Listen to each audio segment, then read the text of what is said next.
No Accountability, Keith Lawton. Chapter 1, Horace and Angela Mary. Horace Lawton and Angela Mary Rogers met in Wolverhampton at a dance in 1958.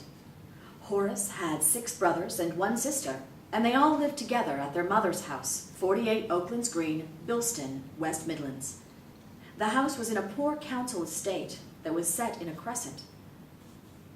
The Lawtons were lucky enough to have their very own massive lattice-structured electricity pylon practically right outside their house, the cables clicking away, giving out radiation. Lovely and picturesque. The neighbors must have been so jealous. It was what probably frazzled my dad's brain cells at an early age. Horace's mother and father, Alice and William, had a son called Leslie, Les, who sadly died at a young age and was buried quite local at Bilston Cemetery on the 9th of June, 1952, at 23 years old. He was the first to be buried in what was to become a family grave. No parent expects or contemplates burying their child before their time, let alone 2 of their children. Angela Mary Rogers was born on the 4th of August, 1936, and her parents were Joseph H. Rogers and Hilda Rogers, formerly Robinson. They had 3 daughters and 3 sons. Angela Mary Rogers lived about 10 miles away from Horace in Codsall. She lived at her parents' house, Birch's Bungalow, in Birch's Bridge, Codsall, which is in the district of Bilston. The bungalow was on a main road opposite a busy railway line and close to the railway station. To the back of the bungalow was a large, long garden that was full of fruit trees. Angela's mother and father were keen gardeners and wrapped apples in paper to store for the winter in cool parts of the house.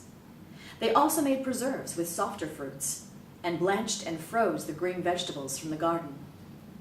Horace had been courting Angela for a few years, and they were not having the best of luck financially when Angela fell pregnant with their first son, Brian. Oops. It was time to get things sorted in the marriage department.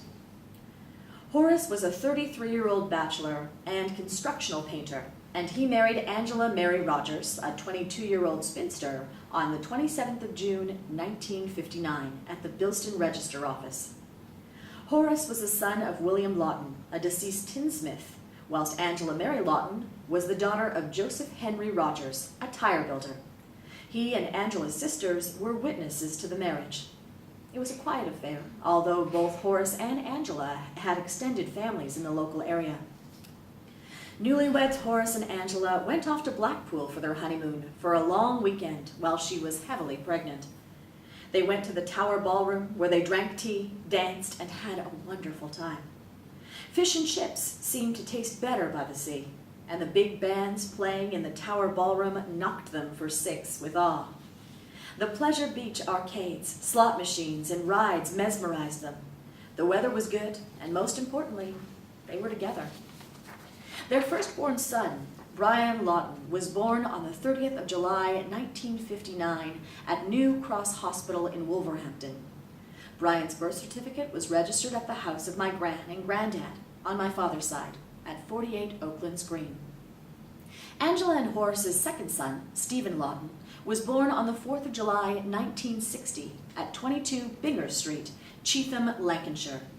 He was again recorded as the son of Horace Lawton, a painter, and his wife, Angela Mary Lawton, formerly Rogers. Angela and Horace went to find work in Manchester as Bill, the husband of Angela's sister, Velma, had gotten work in Rochdale.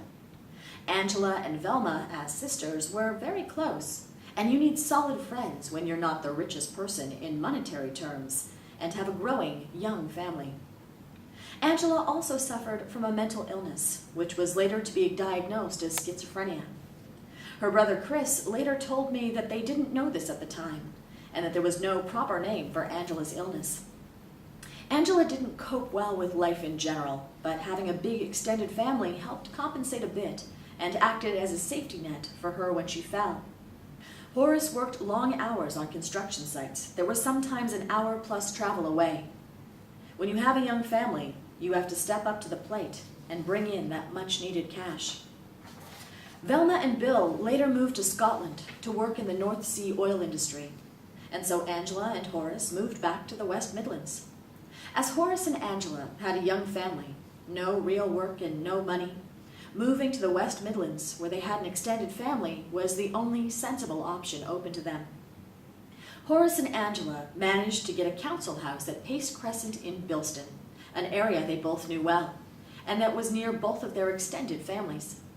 Horace found work as an industrial painter, painting existing and newly built factories and offices. The pay for an industrial painter wasn't groundbreaking or stratospheric, but it was adequate to provide for his wife and young family. Just about.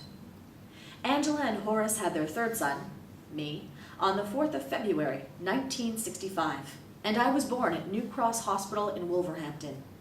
The house at Pace Crescent was another 3-bedroom, semi-detached one, and pretty much a carbon copy of Horace's parents' house at 48 Oaklands Green.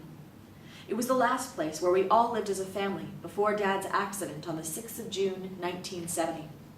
This catastrophic accident tore our family apart, and I'm still trying to find the missing pieces to this day. My brothers, Brian and Stephen, burned my potty on the open coal fire when I was little. I remember screaming as I tried to rescue my red plastic poo station. The commotion that followed was crazy, and somehow between us we managed to set fire to the armchair. I remember the ablaze chair being manhandled out into the back garden. You certainly need 24-hour, 360-degree vision surveillance when you're watching 3 boys under the age of 10.